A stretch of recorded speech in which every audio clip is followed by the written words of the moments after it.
especialista em psicopedagogia educacional e clínica. Hoje no nosso programa, mais um Aprendendo com os Teóricos, que influenciaram a educação mundial. Hoje a teórica é a Maria Montessori. Só para adiantar um pouco para vocês, vou dizer um pouquinho sobre ela. Ela nasceu em 1870 e morreu em 1952. Foi a primeira mulher a se formar em medicina na Itália no ano de 1896 e a trabalhar com crianças definidas naquela época como desequilibradas, numa clínica de psiquiatria onde ela estudava. Depois ela veio se dedicar a crianças normais usando os mesmos procedimentos. Só que agora eu vou passar a palavra para alguns doutores em psicologia e educação. Fernanda. Então, ela valoriza a educação pelos sentidos e pelo movimento para estimular a concentração e a percepção sensório-motor da criança, onde o aluno está em foco. A teoria montessoriana crê que as crianças trazem dentro de si o potencial criador que permite elas mesmas conduzirem um aprendizado e a encontrarem um lugar no mundo. Qual o papel do professor?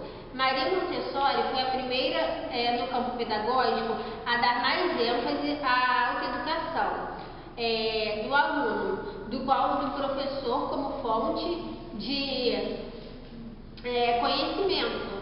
O método Montessori tem por objetivo a educação da vontade e atenção, como qual a criança tem liberdade de escolher o material a ser utilizado, além de proporcionar a cooperação que parte do concreto rumo para o abstrato, além de relacionar-se a normatização, que consiste em harmonizar a interação de forças corporais e espirituais, como corpo, inteligência e vontade.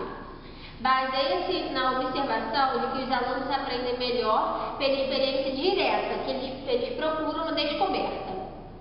Para tornar esse processo o mais rico possível, a educadora desenvolve os materiais didáticos que constituem um dos aspectos mais conhecidos de seu trabalho. São objetos simples, mas muito atraentes e projetados para provocar o raciocínio. Há materiais pensados para auxiliar todo tipo de aprendizado do sistema decimal, a estrutura da linguagem, por exemplo. Um novo conceito se introduz na educação infantil, onde se enfatiza a manipulação de peças de diversos tamanhos, formas, texturas e cores diferentes. Na alfabetização, com a ajuda de objetos como o alfabeto móvel, utiliza-se o método fonético, em que o aprendizado parte do som da letra para se construir a palavra, depois o texto, devido principalmente às exigências do vestibular. A pedagogia montessoriana raramente é aplicada no ensino médio. Normalmente ela é usada somente na educação infantil. Então, nós fazemos uma pergunta. E quais reflexos que isso teve na sala de aula? Então, os reflexos que tiveram na sala de aula foi que as crianças de diversas idades foram agrupadas na mesma turma. Nessas classes de multi-idades, alunos de 5 e 6 anos, eles estudavam na mesma sala que segue um programa único. Posteriormente, eles passavam para as turmas de 7 e 8 anos e em seguida para as turmas de 9 e 10 anos. E finalmente alcançavam o último estágio, que agregava jovens de 12, 11, 12 e 13 anos. Até os 10 anos, os alunos tinham aulas com um único professor polivalente. Enquanto nas salas de 11 a 14, esse professor ganhava companhia de docentes específicos para cada uma das disciplinas. Para que esse método funcione bem, frequentemente atividades em duplas, trios ou grupos. Dependendo do conteúdo, o professor pode dividir a classe em grupos por idade ou algo do tipo. A maior parte do material didático, especialmente, era entre os mais novos. E era de uso coletivo, como livros e lápis.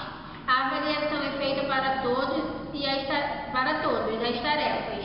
Portanto, não existiam provas formais. A avaliação não era aquela coisa concreta, não era aquela coisa assim que passava ou reprovava o aluno. Eles faziam a avaliação de uma forma mais dinâmica. Fernanda, que tipo de indivíduo pretende formar sistema?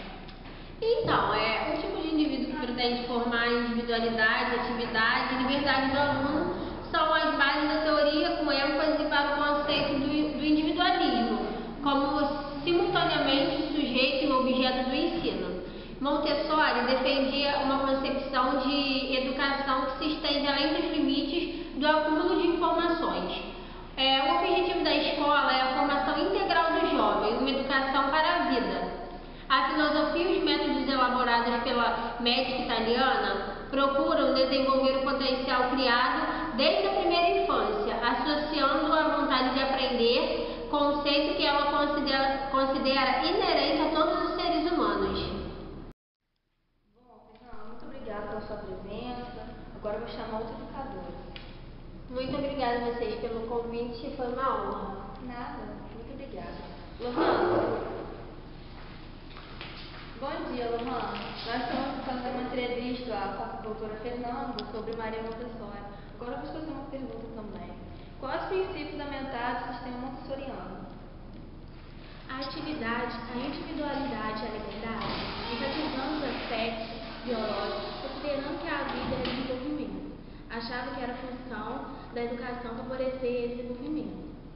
Na sala de aula, a criança era livre para agir sobre os objetos sujeitos à sua ação, mas esses já estavam pré-estabelecidos como os conjuntos de jogos e outros materiais que desenvolveu. Bom, temos uma pergunta para a gente encerrar.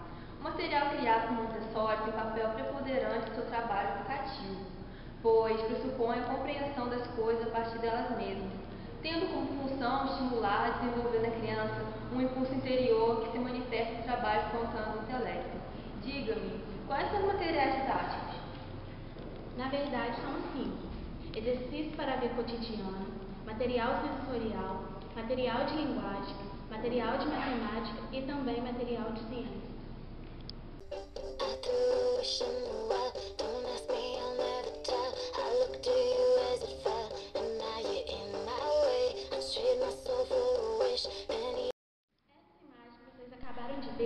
Se constitui de peças sólidas de diversos tamanhos e formas, caixas para abrir, fechar e encaixar, botões para abotoar, séries de cores, de tamanhos, de formas e espessuras diferentes, coleções de superfícies de diferentes texturas e campanhas com diferentes sons.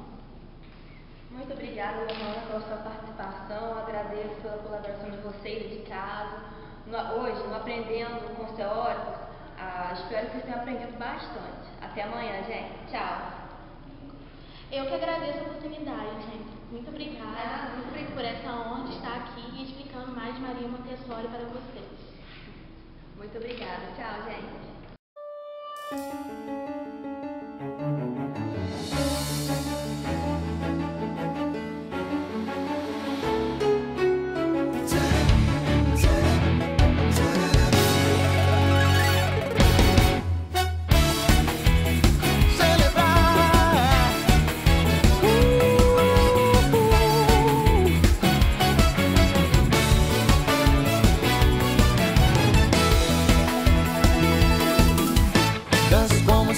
Estivesse olhando dançar, cante bem alto embaixo do chuveiro. Se olhe no espelho, se ache legal. Quer saber a vida,